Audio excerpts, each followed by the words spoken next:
Muy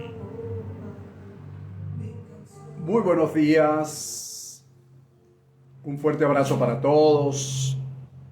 Vamos a esperar mientras la plataforma da aviso de que estamos en vivo a través de la plataforma de Instagram. Hoy domingo 18 de febrero, según nuestro calendario. ¿Ok? Así que bueno, un fuerte abrazo para los que ya han comenzado a conectarse. Declaramos la palabra de bendición para todos ustedes. Por allí ya veo ya varios nombres. Saludos a todos. Gracias Renzo, gracias Marlene, gracias a todos los que ya comienzan a conectarse. Y algo bien interesante. Hoy, lógicamente, vamos a continuar con un tema que iniciamos la semana pasada. Yo procuro de hablar en serie. Cuando digo que procuro hablar en serie, siempre es porque un tema, por lo general, no se termina en un mensaje, siempre hay que ir extrayendo una que otra cosa para llevar una secuencia, porque la palabra de gracia, que es a la que nosotros nos dedicamos, entre otras cosas, de enseñar, es un crecimiento, es un desarrollo, no es un mensaje. Es un mensaje que sirva de motivación hoy, no, sino es un mensaje de crecimiento, de desarrollo, de buscar,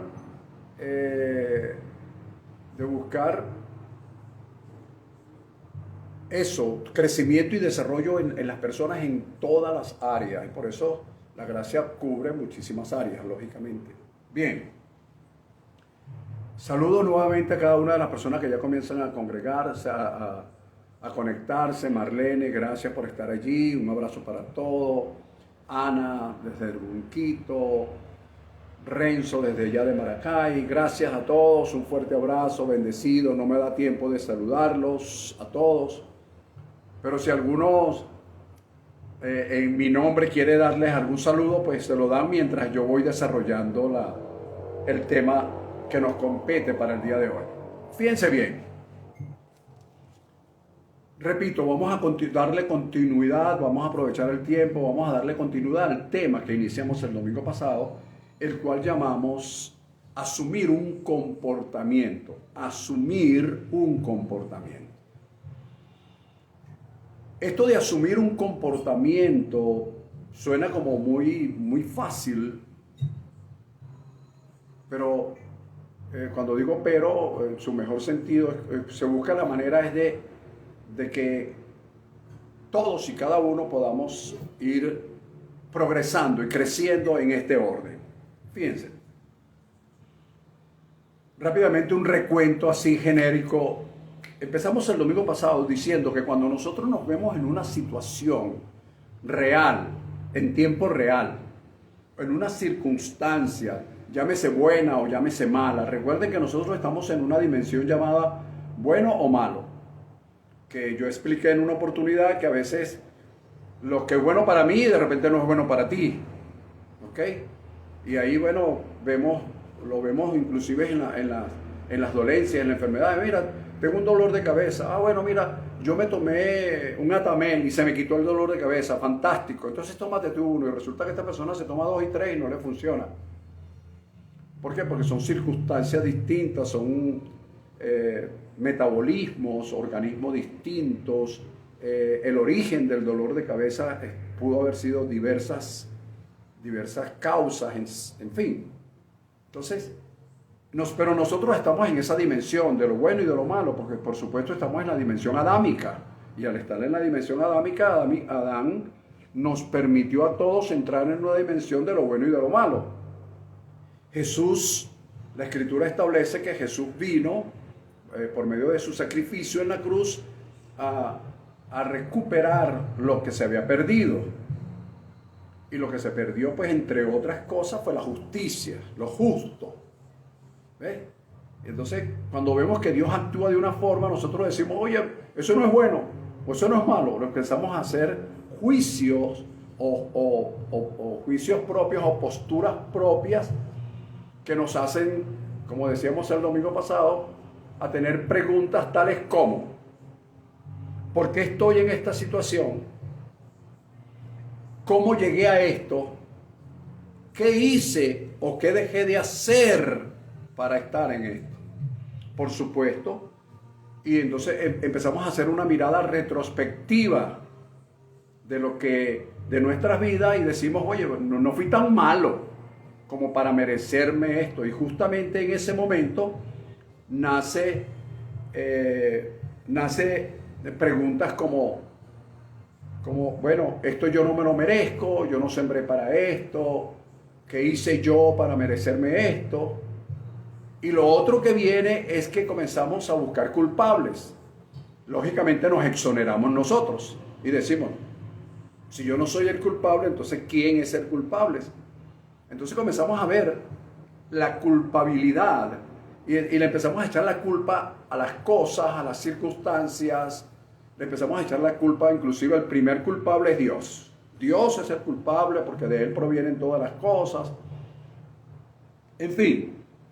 Entonces, cuando iniciamos en esto, lastimosamente caemos en vez de salirnos del foso, en vez de salir de la situación, comenzamos a hundirnos más, como especie de la rueda de nieve. Se va acumulando, se va acumulando, se va acumulando. Entonces, comenzamos con inquietudes que ciertamente son válidas, se pueden permitir, nos podemos permitir tener esas actitudes. Sin embargo, no es lo más conveniente. ¿Por qué? Porque esas inquietudes o esas actitudes que tenemos nos van enredando y van haciendo que haya un concierto, por así decirlo, de sentimientos y de emociones que no nos traen respuestas, sino que por el contrario nos traen mayor confusión. Y estas confusiones van avanzando hasta un punto de que no nos ayudan a resolver la situación, sino que las empeoran. Van empeorando la situación, va empeorando todo lo demás y nos hace caer en un foso de frustración, haciéndonos otras preguntas que surgen, como por ejemplo: oye, entonces, ¿de qué sirvió todo lo bueno que hice? ¿De qué sirvió el bien y el bien que le hice a mis amigos, a mis familiares, a mí mismo, a mis hijos? ¿De qué me sirvió ser un buen padre? En fin, comienza una serie de confusiones y de preguntas. Estoy hablando en tiempo real, estoy hablando de lo que sucede cuando estamos enfrentando una situación. Quiero que entiendas esta enseñanza en particular. Entonces, bien, cuando todas estas cosas nos hacen caer en ese sentimiento, viene una pregunta que es la más peligrosa de todas las que yo hice el domingo pasado. Esta pregunta es: ¿valdrá la pena seguir creyendo en lo que he creído hasta ahora? ¿Valdrá la pena seguir creyendo en un Dios omnipotente, el cual no impidió, mi creencia no impidió que yo llegase a esta situación X o Y? ¿Ves? Todas estas cosas, todas estas preguntas surgen en un momento determinado. Es posible que alguien en este momento diga: bueno, yo he pasado por situaciones difíciles y yo nunca me he hecho esa pregunta. Bueno, tú eres la excepción de la regla, pero yo estoy hablando que es lo normal que sucede en la vida de un ser humano, sea pastor, sea apóstol, sea ministro, eso no tiene nada que ver, porque la gente piensa que porque la persona es apóstol o es ministro o es pastor, es un Superman. ¿Ves? ¿Ves? Porque nos tienen como engañados. Bueno, no voy a usar la palabra engañado. Nos tienen como, ¿cuál sería la palabra? Fascinados, voy a usar esa palabra. Nos tienen como fascinados con la cuestión de los superhéroes. ¿Ves? La Mujer Maravilla, Superman, Batman. Menos mal que ahora no sale casi Robin, ¿no? Entonces, no sé, Linterna Verde, Flash. Es decir, entonces, esa mentalidad de superhéroe ha contagiado a la iglesia. Entonces, vemos a un pastor como un superhombre. No es un superhombre, es un hombre normal, común y corriente, solo que tiene una unción especial pero él pasa también por distintas situaciones. ¿Cuántas veces un pastor se ha parado a hablar de paz cuando no tiene la paz ni interior, ni personal, ni en su hogar? Su hogar está pasando por una situación como cualquier ser humano, con dificultades con su esposa, con sus hijos, pero él está hablando de paz, porque fue a lo que lo mandó Dios. Está hablando de libertad financiera cuando él de repente está envuelto en deudas, en cuentas a pagar, pero eso fue lo que lo mandó Dios. Entonces, tenemos una confusión con eso de los superhéroes. Y eso lo he dicho yo en varias oportunidades y lo repito porque mira, ¿tú sabes quién falleció? El pastor Pedro Antonio tal. Ay, pero ¿cómo es posible? Y a mí me da risa cuando yo oigo decir a alguien que cómo es posible que un pastor se haya muerto. Imposible es que no se haya muerto, pero posible por Dios. Por Dios. Eso es normal. Pero bueno, como esa mentalidad que nos vendieron, que no tiene nada que ver con lo que dice la Escritura, porque oye, ¿por qué se murió Pablo? Moisés, Abraham, Isaac, se murieron. Fueron superhombres, no, fueron hombres normales, solo que fueron marcados con un destino divino. Bien, entonces, ante esta situación, voy a adelantar por el tiempo, ante esta situación, ¿qué debemos hacer, pastor? Y yo expliqué que lo que debemos hacer es, primero que nada, saber, entender que en ninguna parte de las Escrituras dice que nosotros estamos exentos de presentar una situación como esta. Lo que sí dice la Escritura es que cuando pasemos por esta situación, tendremos todo el apoyo de Dios, todo su respaldo, y Él entregará en nuestras manos herramientas y a través de su Santo Espíritu nos ayudará a usarlas con la finalidad de superar la situación que se nos pueda presentar en tiempo real. ¿Lo ves? Es distinto. Eso lo explicamos la semana pasada. Ahora bien, entonces, toda situación que nosotros vivimos son situaciones terrenales y nosotros estamos en lo terrenal. Pero la Escritura establece algo bien interesante, que lo repetimos y lo repetimos y lo repetimos y lo repetimos y cuando estamos en la situación nos olvidamos. Efesios 1:3 dice, bendito sea el Dios y Padre de nuestro Señor Jesucristo, que nos bendijo con toda bendición espiritual en las regiones celestiales. Es decir, la bendición es espiritual y donde se produjo la bendición fue celestial, no terrenal. Ahora, ¿qué pasa? Allí es donde entra la fe en acción. ¿Cuál? Convertir la bendición espiritual y traerla a lo terrenal para superar la situación momentánea que se nos está presentando. Traer de lo celestial a lo terrenal para solventar la situación. Ya ese es un trabajo nuestro, que se inicia a través de la fe y la comprensión de lo que Dios quiere decir. Porque yo escucho mucha gente decir, no, somos bendecidos, no, bendecidos con toda bendición espiritual, y sin discernir, sin saber lo que eso realmente significa en términos reales. ¿Ves? Por eso es que cuando la persona se ve en una situación real, no sabe cómo enfrentarla, porque se le olvidó que la bendición, fuimos bendecidos en lugares celestiales con bendición espiritual, que hay que utilizar un tipo de herramienta para atraerlas y convertirlas en material, convertir en material lo espiritual y convertir en terrenal lo celestial. Se nos olvida. Bien, entonces yo dije en esa oportunidad que había que asumir, escuche bien la palabra, hay que asumir un comportamiento, hay que asumir un comportamiento. Y ese comportamiento tiene, tiene muchas fases, pero yo agarré dos fases. Y la primera fue un comportamiento ante Dios nuestro Padre, un comportamiento ante Dios. Y les puse el ejemplo de el libro de Josué, capítulo 3, donde había una situación que resolver y todos asumieron un comportamiento.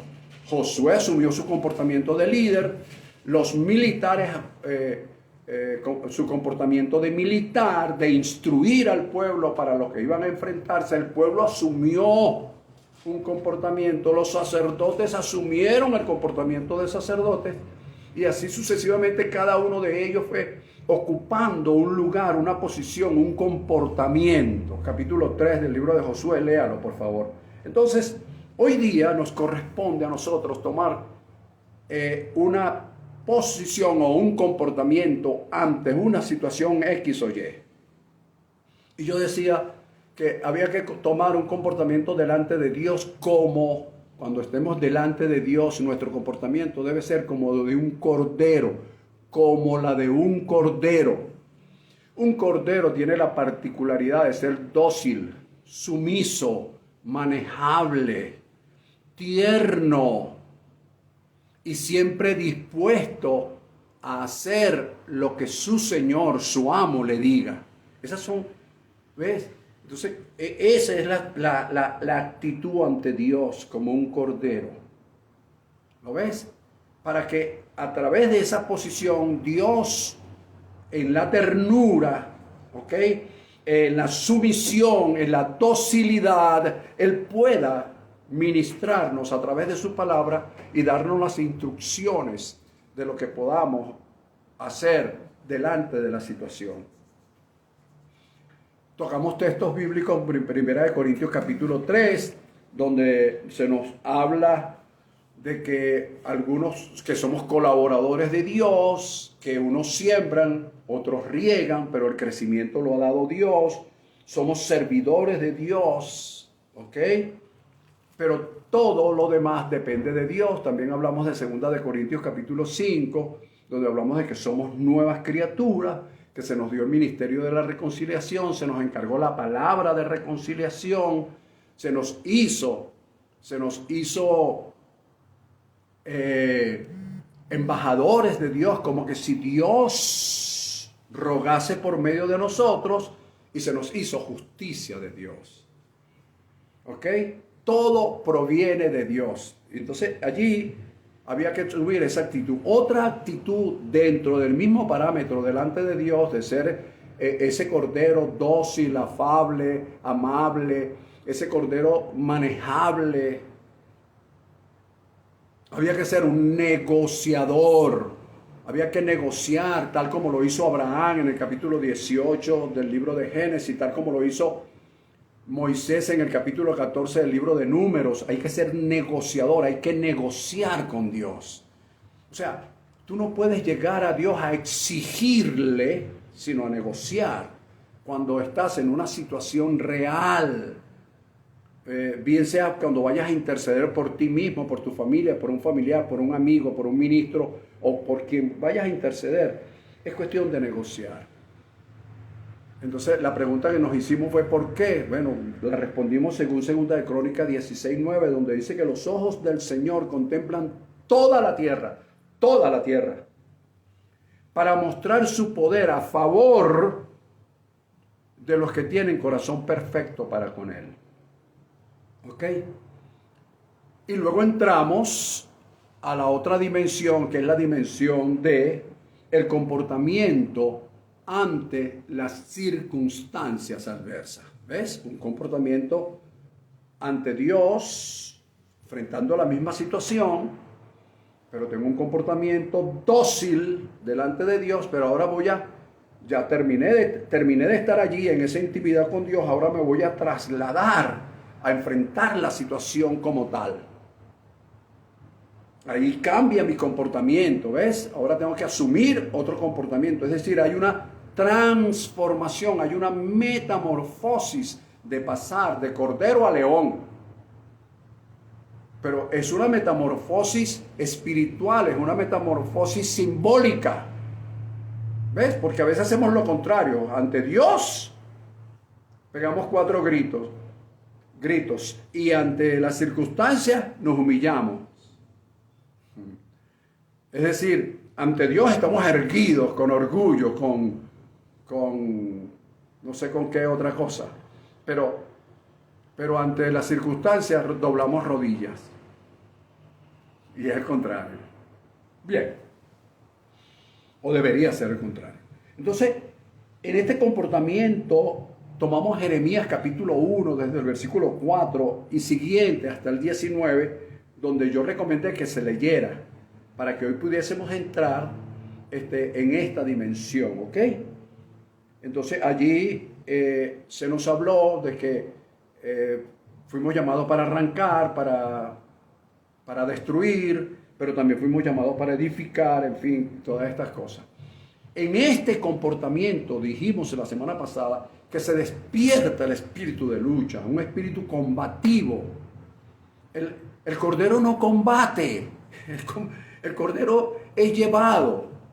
Por eso es que esa docilidad hay que tenerla delante de Dios. Pero ante las circunstancias tenemos que tener un espíritu combatiente. Entonces, en Marcos capítulo 9, versículo 23, nos dice que si podemos creer, porque al que cree todo le es posible. Entonces, en esta situación, en este comportamiento, en este asumir comportamiento ante las circunstancias, se manifiesta o se pone de manifiesto lo que verdaderamente creemos. Es decir, en lo que verdaderamente creemos. Porque es allí donde voy a esgrimir, es allí donde voy a extraer la espada, ¿ok? Y voy a enfrentar la situación como tal.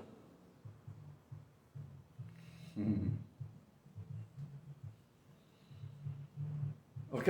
Muy bien. Hablamos de Ezequiel capítulo 3, versículo del 8 al 9, donde nos habla de que Dios hizo nuestro rostro como de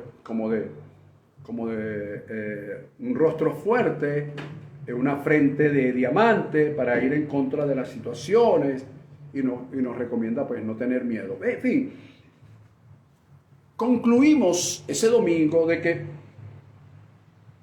hoy vamos a desglosar paso a paso las conclusiones del domingo pasado. ¿Cuáles fueron las conclusiones?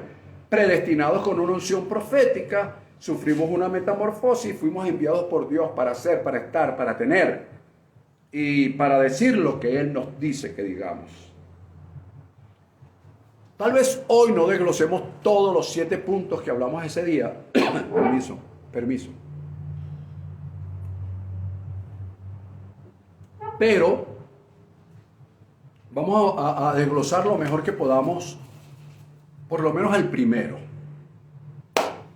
Entonces, como dice una persona por allí, vamos guerreros, porque ahora vamos a hablar no del cordero. No es el cordero sumiso, dócil, tierno, amoroso. No vamos a hablar del cordero ahora porque ya lo hablamos. El cordero es delante de Dios. Ahora vamos a estar frente a las circunstancias.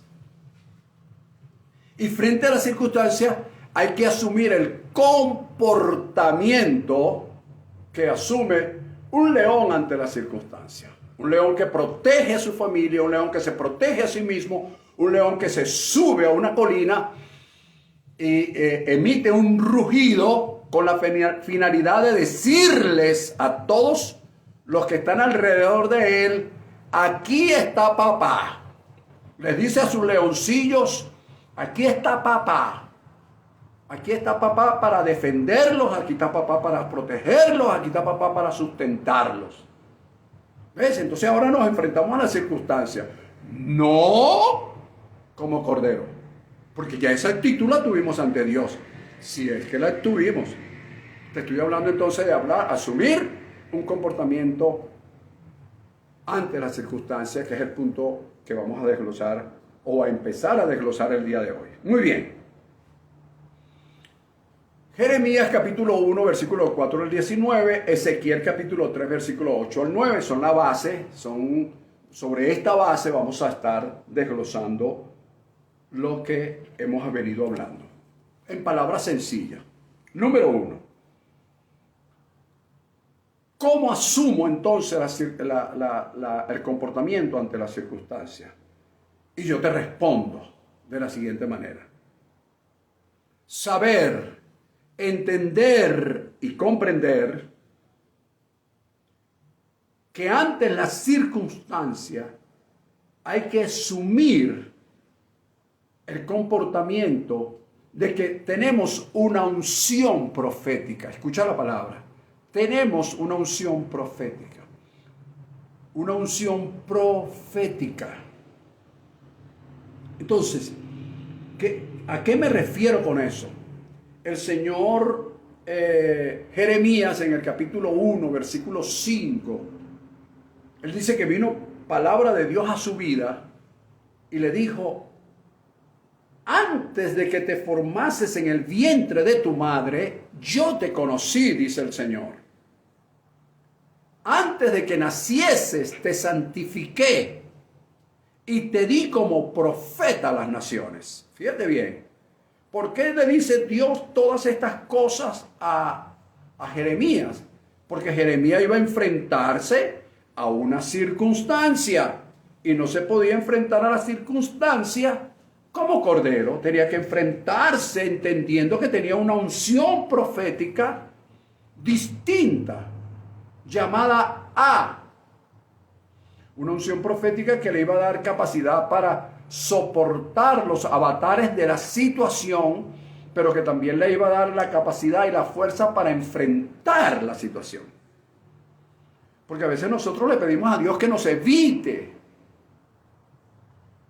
Señor, no permitas que yo pase por esto. No, Jesús también se lo pidió a Dios y no fue posible. Señor, si te es posible, pasa de mí esta copa. Y Dios dijo: papá, no puedo.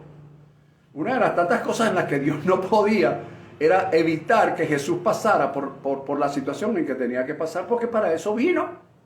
Entonces, saber y entender que fuimos predestinados con una unción profética. Fíjate bien, porque uso la palabra predestinado con una unción profética, porque aquí dice que fue desde antes de la formación en el vientre de su madre.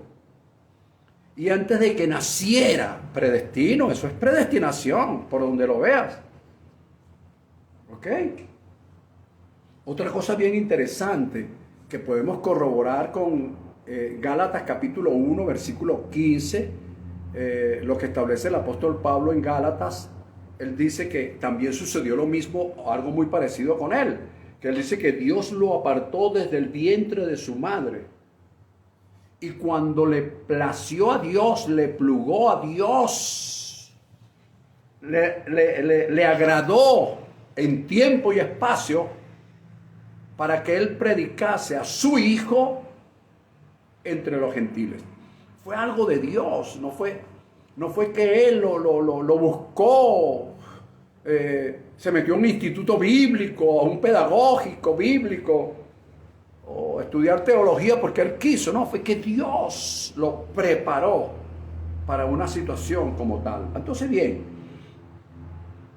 ¿qué significa todo esto, pastor? Explíqueme un poco, porque bueno, yo soy profeta del Señor, aleluya, porque el pastor me llamó y me ungió y me echó aceite. Ya va, espérate un segundo.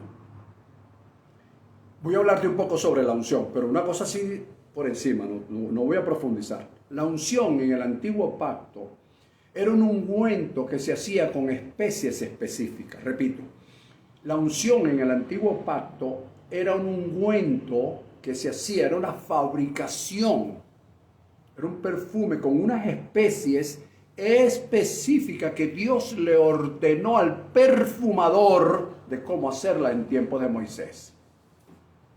Con ese aceite que llevaba para ese entonces unas esencias específicas, se iba a ungir para aquel entonces a reyes, sacerdotes y profetas. ¿Ok? Eran los que eran ungidos desde desde ese punto de vista. Era un aceite con esa finalidad.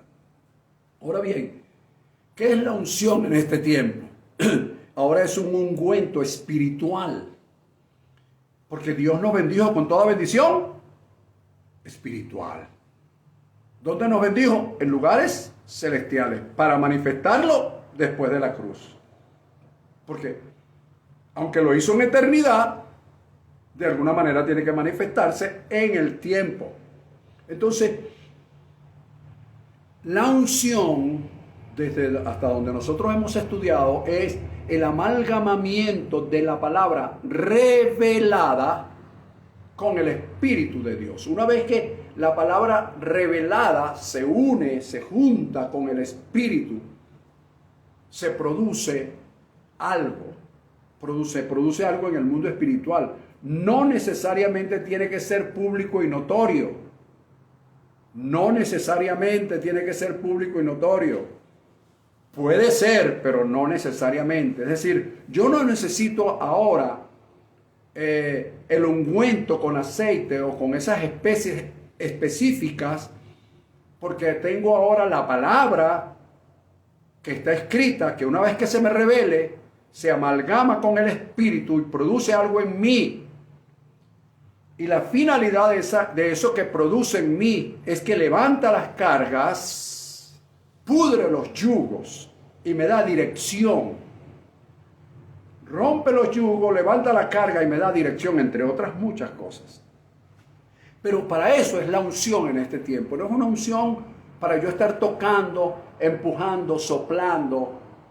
Esas son cosas que fueron realmente creadas por el hombre, no por Dios. Creadas por el hombre. Entonces, malinterpretando lo que Dios dijo, por supuesto. Bueno, yo no voy a entrar en esa diatriba, yo solamente quiero exponer lo que Dios quiere en este tiempo. Entonces, fíjate, tenemos entonces que la unción ahora es eso, que produce en mí, pasa algo en mí. Pasa algo en mí, te pongo los ejemplos. El Espíritu, en el principio, el Espíritu de Dios se movía sobre la faz de las aguas, pero no pasaba nada. Pero cuando dice la Escritura, y dijo Dios, es decir, dio la palabra, se reveló la palabra, el Espíritu tomó la palabra, se envolvieron ambos, se amalgamaron y produjeron lo que la palabra estaba diciendo. Es decir, que si no hay revelación de palabra, el Espíritu de Dios no hace nada. ¿Por qué, pastor? Porque Jesús mismo lo dijo, por Dios, cuando dijo en el libro de Juan, el Espíritu tomará de lo mío y se los hará saber. Entonces, cuando hay palabra de Dios, hay voz de Dios, el Espíritu se amalgama a esa palabra y algo produce. Nosotros no nos damos cuenta, parece que nada está sucediendo. ¿Por qué? Porque estamos acostumbrados a que tradicionalmente algo suceda, que alguien tiemble, que alguien se caiga, que pase algo que necesariamente no tiene por qué suceder físicamente hablando, porque está sucediendo, se está preparando en el mundo espiritual, como yo creo que en el mundo espiritual se están preparando para manifestarlos en el tiempo en que le agrade a Dios, no a mí. Porque yo, para agradarte a ti, ¿ok?, puedo decirte, oh, ahora mismo, right now, Dios hará contigo tal cosa, y entonces te motivo emocionalmente y tú tiemblas, y entonces comienzas a decir, algo pasó en mi vida. Pero sin que tú tiembles, sin que yo te lo diga de una forma mística, algo puede suceder en tu vida, como yo creo que hay grandes manifestaciones gloriosas que han de manifestarse en su tiempo, espacio, lugar de Dios, porque así le agrada a Él. Pablo lo dijo, cuando le agradó a Él, ¿ve?, tomarme, aunque ya me había preparado desde antes de que yo fuese engendrado en el vientre de mi madre. Entonces son cosas que nosotros a veces no detallamos y por eso caemos en tantas cosas místicas que en el tiempo pues no producen nada. Bueno, vamos bien por ahora. Vamos adelante, vamos a seguir. Entonces, fíjate, eso es lo que se llama la unción. ¿Y por qué obra profética, pastor? Explíqueme un poco. Bueno, 1 Corintios capítulo 4, de los versículos 1 al 3, específicamente dice, o establece allí el apóstol Pablo, que bueno, que anhelemos los dones espirituales, que no tengamos problemas con eso, pero más que todos ellos que profeticemos. Porque el que profetiza, dice, el que profetiza lo hace con 3 finalidades. Bueno, son más, pero voy a hablar de las 3 específicas. Edificar, exhortar y consolar. Es decir que si yo fui predestinado con una unción profética, ya entendí lo que es la unción. La unción simplemente, una vez que se produzca, va a levantar carga, va a producir yugo, me va a dar dirección. Ahora, como profeta, yo voy a edificar, yo voy a exhortar y voy a consolar. El caso es que usted me puede estar escuchando y de repente decir, bueno, yo escuché al pastor Silva, escuché 3, 4 mensajes, pero yo no fui edificado en nada. Bueno, yo te voy a decir por qué. ¿Y esto lo vas a tomar o lo vas a dejar? Pero yo voy a decir lo que dice la Escritura, porque para eso es que Dios me ungió, no para decir lo que yo quiero. Yo quisiera decir muchas cosas, según el orgullo, según el don ministerial, pero no. Y lo que establece la Escritura es que el que profetiza lo hace para edificar, para exhortar y para consolar. Y luego dice un poquito más adelante, que también lo olvidamos, que el que habla en lenguas, uno de los dones, a sí mismo se edifica, pero el que profetiza edifica la iglesia. ¿Lo ves? Ahí viene el otro asunto. ¿Ves? Edifica, el que profetiza sobre la base de la predestinación, de la unción profética en su vida. Mira lo que estoy diciendo, muchacho.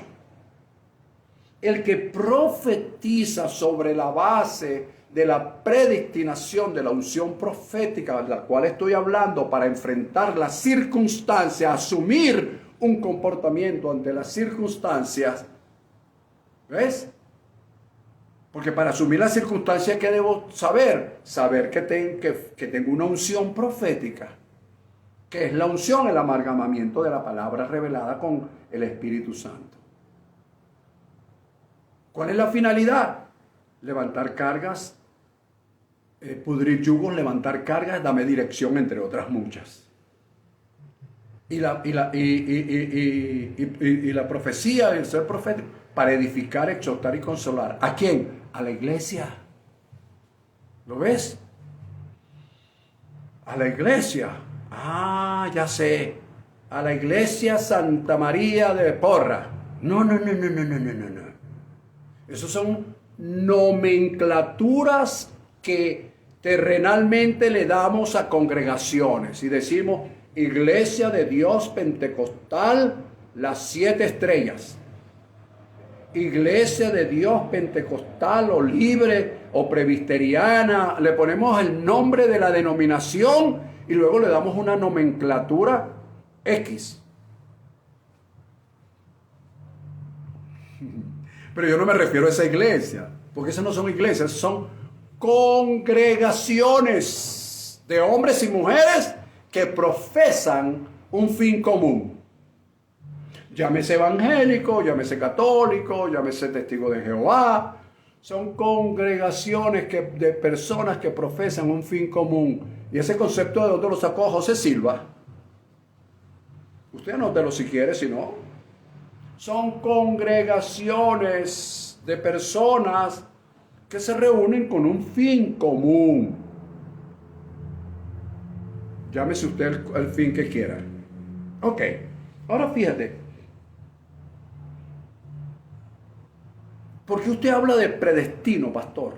Bueno, yo hablo de predestino porque es distinto. Esto sí lo puedes anotar. Anótalo. como cuando jugabas caballo, ¿te acuerdas? Es una línea, es un descartado, nada, ese es impelable. Juégale todo lo que tienes. Mira, el destino es lo que yo creo por mí mismo, porque de alguna manera me pareció que era bueno. ¿Ves? Mi destino. Y tenemos una serie de motivadores terribles. Influencer. Que ahora nadie quiere ser abogado, ni médico, ni ingeniero, sino quieren ser influencer para tener 2 millones, 3 millones de seguidores en Instagram. Porque parece que mientras más... Bueno, así está funcionando el mundo, por supuesto. Entonces, quiero ser influencer. ¿En qué universidad estudio ser influencer? No hay ninguna. Lo que tienes que tener es un Instagram y ponerte a poner comiquitas, cositas y decir cualquier cosa. Bueno, entonces, el destino es todo aquello que yo creo, que yo formo.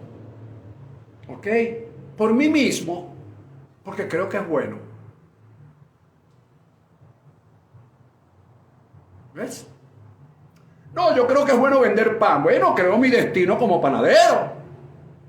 Y me va a ir bien. Sí, seguramente te va a ir muy bien, pero yo siempre he dicho que el peor infierno que nosotros podemos encontrarnos, que no es el infierno en llamas, sino que el peor infierno que nosotros podemos encontrarnos en la eternidad, ¿ok?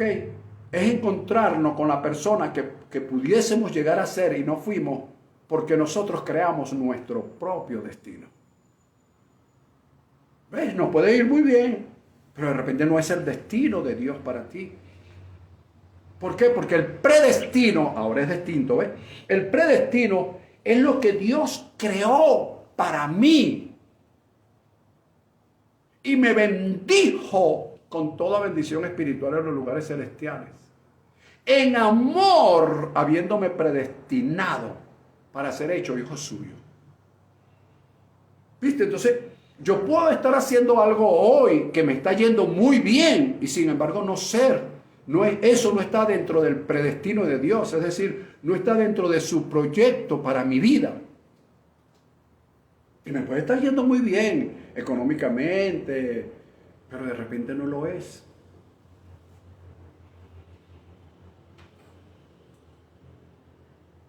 Una vez yo prediqué, hace años, y dije que lo peor que le pueda pasar a un pastor es tener un ministerio, tener un llamado y casarse con una mujer buena, honrada, trabajadora, como decimos en criollo, echada para adelante, pues. Y buena, trabajadora, buena mujer, ama de casa, buena madre. Pero que sin embargo, esa mujer no tenía llamado. Es decir, ella es buena, pero no tenía llamado. Es decir, al no tener llamado, fue algo que al pastor le pareció que era bueno, pero que esa mujer no estaba dentro del predestino de Dios para su vida, para su ministerio. Bueno, no vamos a hablar de eso porque te me vas a poner triste o te me vas a alegrar. Pero esas son cosas que pasan. Entonces el predestino de Dios es lo que Dios creó para nosotros. El destino es lo que nosotros mismos creamos pensando que es bueno. Bien. Ahora, pastor, ¿por qué dice usted? No, yo no. ¿Por qué? Explíqueme lo que dice Pablo en 1 Corintios capítulo 4, versículo 5, donde establece que el que profetiza edifica la iglesia. ¿De qué iglesia me habla? ¿La iglesia de Dios pentecostal, las 7 potencias? No, papá. Ya te dije que esas son congregaciones de personas que se reúnen con un mismo fin. O por lo menos, aparentemente tienen un mismo fin. Pero la iglesia de Dios, yo te voy a decir lo que es. ¿Tienes tiempo para revisar en tu Biblia? Lucas capítulo 10, versículos 17 al 20, y pare usted de contar. Ahí está lo que se llama el regreso de los 70. Cuando los 70 regresaron, cuando los 70 regresaron de la misión que Jesús les envió, vinieron muy contentos, regocijándose, y le dijeron a Jesús: Señor, aún los espíritus se sujetan en tu nombre. Y se regocijaban. Jesús les dijo: he aquí les he dado poder y autoridad sobre todo escorpiones y serpientes y toda fuerza del enemigo, toda fuerza contraria, toda fuerza antagónica, y nada les dañará. Es decir, les doy la garantía de que nada les va a dañar. Pero él puso un pero. Es decir, todo eso que estaba dicho anteriormente se sujetaba a ese pero, a lo que venía después del pero. Y lo que venía después del pero era lo siguiente: pero no se regocijen porque los espíritus se sujeten. Es decir, eso no es lo prioritario. Regocíjense más bien de que sus nombres están escritos en los cielos. Fíjate, no le dijo: sus nombres se escribieron en los cielos después que ustedes echaron fuera a los demonios. Sus nombres se escribieron en los cielos después que ustedes me obedecieron a mí como Jesús, porque Jesús no era el Salvador. Estaba predestinado para ser el Salvador, pero que todavía no era el Salvador. ¿Por qué no era el Salvador? Porque todavía no había muerto en la cruz del Calvario. Por lo tanto, Jesús estaba hablando de un predestino. Jesús le estaba diciendo: mira, sus nombres están escritos ya en los cielos. De eso es que deben regocijarse. Ustedes deben regocijarse en la predestinación de lo que ya Dios preparó, de esas obras preparadas de antemano. Ustedes se están regocijando por lo que pudieron hacer. Ustedes pueden crear su propio destino. El ministerio saca espíritus. ¿Cómo se llama esta iglesia? La iglesia pentecostal, libre, presbiteriana, como la quieran llamar, saca espíritu. Pero Jesús dijo: no, eso no es así. Jesús dijo: es predestino. Sus nombres están escritos en los cielos. Eso es lo primero que te digo. Lo segundo que te digo, esa es la iglesia. Entonces la palabra profética edifica a esos. ¿A quiénes? A los que sus nombres están escritos en los cielos. Por eso es que no edifica a todo el mundo. Por eso es que todo el mundo, cuando tú le hablas de predestino, se echan hacia atrás. Por eso es que todo el mundo a quien tú le hablas de palabra de gracia no te la reciben. Porque quieren es tradición, costumbres, ungüento, aceite, mano, diablo, infierno. Y luego en Hechos, capítulo 13, versículo 48, vemos otra secuencia de lo que es la iglesia. Allí dice: y creyeron todos. Mira lo que dice: y creyeron todos. Si hasta ahí hubiese quedado el versículo, tú dices: mira, creyeron todos. Pero allí dice: y creyeron todos los que habían sido ordenados para vida eterna. Esa es la iglesia.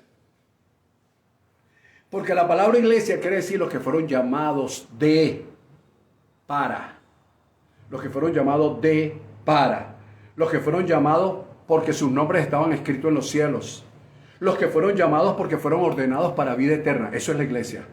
Y esos son los que son edificados con la palabra profética de gracia. Por eso debemos entender que para enfrentar una situación, lo primero que hay que saber es que hemos sido predestinados con una unción profética. A mí me gustaría desglosar esto con más tiempo, pero estoy yendo despacio porque ya se está acercando la hora de finalizar el tema, y por lo menos esto debe quedar, tal vez no un 100% claro, pero sí en un buen porcentaje claro, para todos aquellos que me están viendo y oyendo. Lo tercero, Colosenses capítulo 1, versículo 11 al 13, permiso.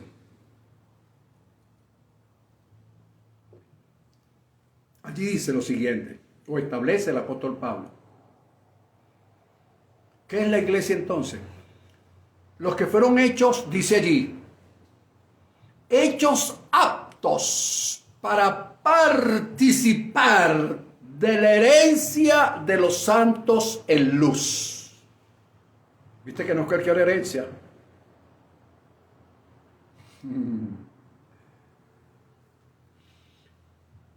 Hechos aptos para participar de la herencia de los santos en luz. ¿Cuáles son los santos en luz? La iglesia.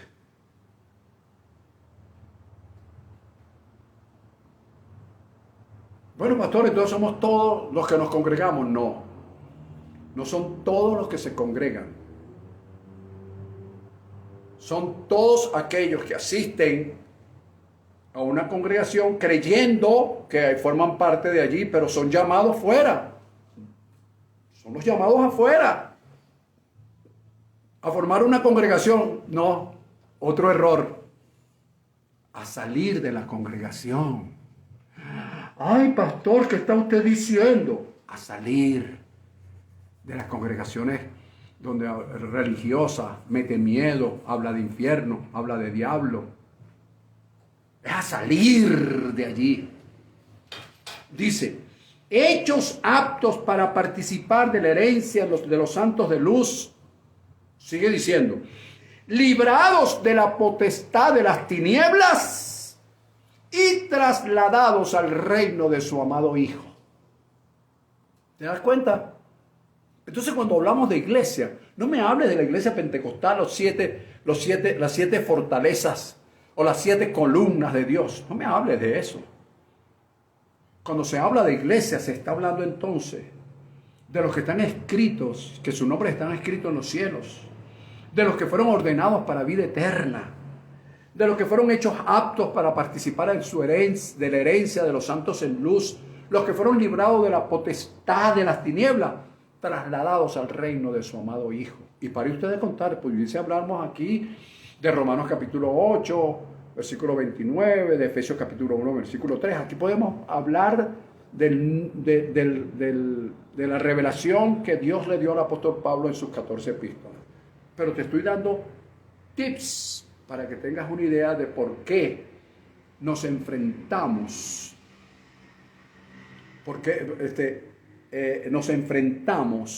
Cómo enfrentarnos a las situaciones. Por eso es que las situaciones adversas nos empiezan a preguntar, ay, ¿por qué yo me merezco esto? ¿Pero por qué me pasó esto? Y empezamos a sacar una cantidad de cosas, y lo que debemos es esgrimir ante la situación lo que tú eres. No lo que tú eres según la religión, según la tradición, sino lo que tú eres según la revelación sobre la situación. Bien, entonces esto es lo que Dios predestinó, que a algunos les parece utópico. Y por ello es que el mensaje profético sobre la base de la gracia y su amplitud es poco creíble. Entonces, te digo dos cosas más y con esta termino. Dice, la palabra de gracia te hace crecer. Escucha, la palabra de gracia está destinada a hacerte crecer a diario, sin estancarte en experiencias pasadas. ¿Ves? Porque la palabra de gracia es un constante crecimiento y desarrollo, porque tiene un fin, un propósito. La palabra de gracia no te estanca. La palabra de gracia te hace crecer. La palabra de gracia es una revelación que va más allá de lo escrito. Escucha, va más allá de lo que ahí está escrito. Es que se traspasa, va más allá.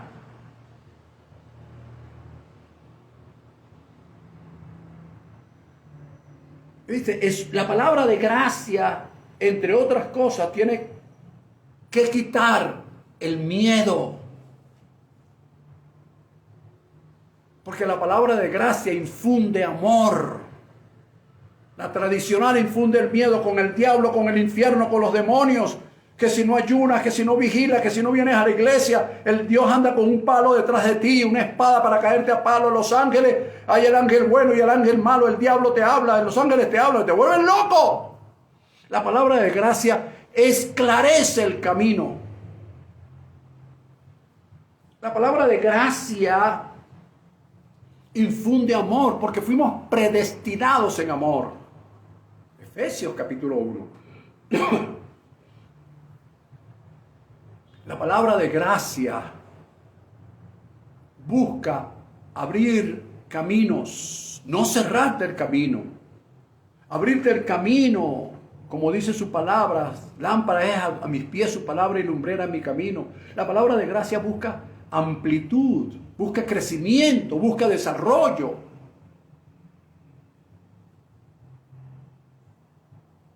No busca infundirte miedo para que permanezcas ahí sentado y, oye, si no voy a la iglesia hoy, Dios mío, no fui a la iglesia hoy, y sentirme culpable. La palabra de gracia no te hace sentir culpable, te hace sentir libre.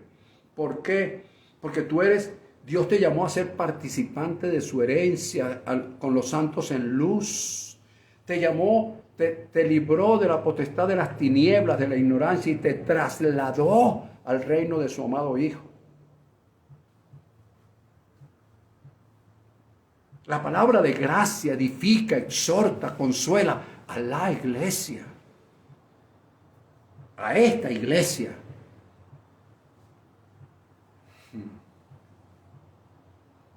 ¿Qué más te puedo decir? Que continuamos el próximo domingo. Eso es lo que te puedo decir. El próximo domingo continuamos para desglosar estos 7 puntos que dejé la semana pasada. ¿Cuáles fueron esos 7 puntos? Tenemos una unción, hemos sido predestinados con una unción profética. ¿Para qué? Para enfrentar las circunstancias, para asumir un comportamiento distinto al comportamiento que tenemos delante de Dios, porque el comportamiento delante de Dios, sumiso, dócil, manejable, tierno, amoroso, pero ante la circunstancia, yo asumo que fui predestinado con una unción profética, que soy heredero, tengo una herencia para participar con los santos de luz, que fui trasladado de las tinieblas al reino de su amado Hijo. Y cuando yo empiezo a entender todo esto, enfrento las circunstancias de una manera distinta. Las enfrento. Las enfrento. Por supuesto. Por supuesto. Es, como dije antes, saber, entender y comprender. Una vez entendido, una vez comprendido, una vez eso revelado a mi vida, hermano, mira, como dicen los llaneros, huye monte que te corto. ¿Ok? Entonces le decimos al diablo, huye diablo, agarra tus maletas y vete de aquí. ¿Viste? Se va el diablo. Le decimos al infierno, infierno, no esperes por mí, porque yo fui predestinado en amor. ¿Ves? Entonces tienes una visión distinta. Y por supuesto tu comportamiento es distinto ante las circunstancias. Y no que, oye, que después que eres cristiano de 50 años, me vas a decir que María, porque terminé con ella, porque me divorcié de ella, me embrujó, me hizo un trabajo con Melayá y Guacocó y Semalaya. ¡Por Dios! ¡Por Dios! ¿En qué mundo vivimos? Sin la palabra de gracia, todas esas cosas te suceden. Te declaro muy bendecido. Declaro que la paz de Dios que sobrepasa todo entendimiento está en tu vida. Declaro su gracia, su amor, su bendición sobre tu vida, su cobertura. Y el código de honor.